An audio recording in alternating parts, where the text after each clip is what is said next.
L'enjeu, si j'ai bien compris, c'est que cette fiche produit finalement détenue par l'industriel et à disposition du distributeur, elle a besoin d'être synchronisée et c'est pour ça que vous avez construit un référentiel qui permet justement cette synchronisation, c'est-à-dire, si je résume, quand ça bouge chez moi, ça doit bouger chez le distributeur.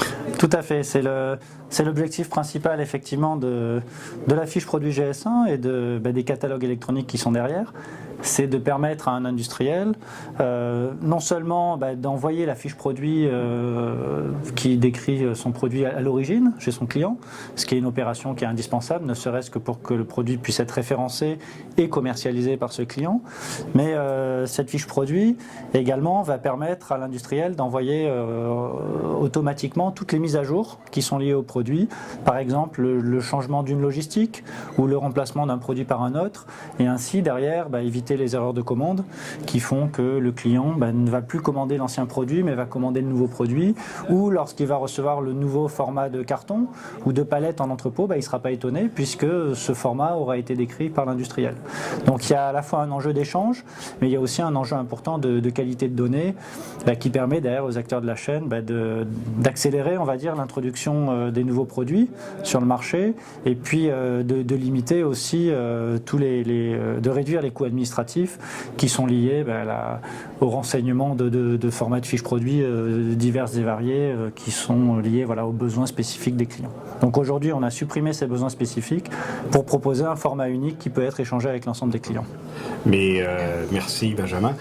Claire, il y a quelque chose quand même, la question que je me pose, c'est quel est le module qui va permettre justement de fédérer et d'accueillir l'ensemble de ces données pour qu'elles puissent après derrière être synchronisées avec les distributeurs.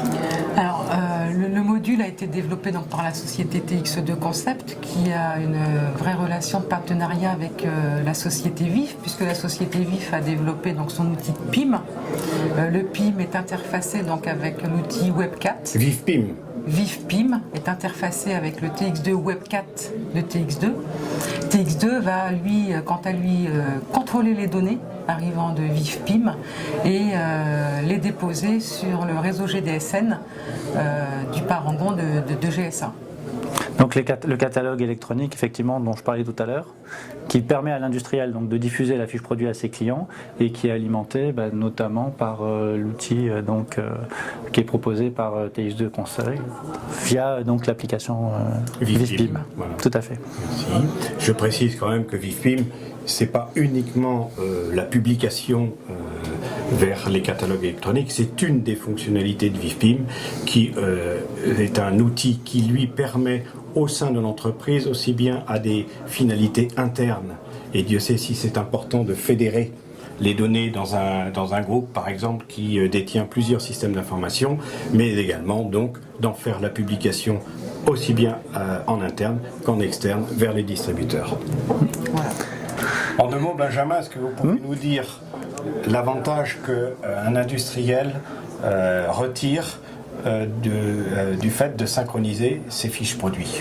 Bien sûr, donc on a une devise qui résume bien cet avantage pour les industriels, donc c'est la capacité de publier une fois sa fiche produit et de la diffuser derrière à l'ensemble de ses clients. Donc on en parlait tout à l'heure, aussi bien sur les créations produits que sur les mises à jour qui constituent la vie de ce produit. Et du coup, on a fait une étude sur ce sujet qui montre donc à la fois des bénéfices d'un point de vue administratif, puisque le principe c'est en s'appuyant sur un outil de saisie unique ou en récupérant des données qui sont déjà présentes dans son système d'information, l'industriel va pouvoir constituer cette fiche produit unique et la diffuser à l'ensemble de ses clients. Il n'aura plus à la ressaisir de multiples fois, donc on a des gains administratifs qui sont assez conséquents. On a estimé ça à 42 € par fiche produit et par an. Sachant que c'est un gain qui est à répartir entre l'industriel et le distributeur. Autrement, on observe également des gains en termes d'accélération des flux. Le fait d'échanger les fiches produits de façon électronique, ça permet une circulation plus rapide plus fiable, fluidité, oui, voilà, tout à fait. de ces informations produits. Et donc les nouveaux produits sont enregistrés plus rapidement chez les clients. Du coup, ils sont commercialisés plus rapidement, ce qui fait des bénéfices, des gains en termes de chiffre d'affaires pour l'industriel.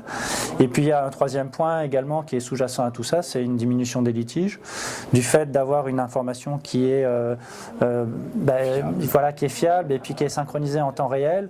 Il n'y a plus de décalage en fait entre l'information que détient le distributeur sur les produits et l'information donc que pousse l'industriel.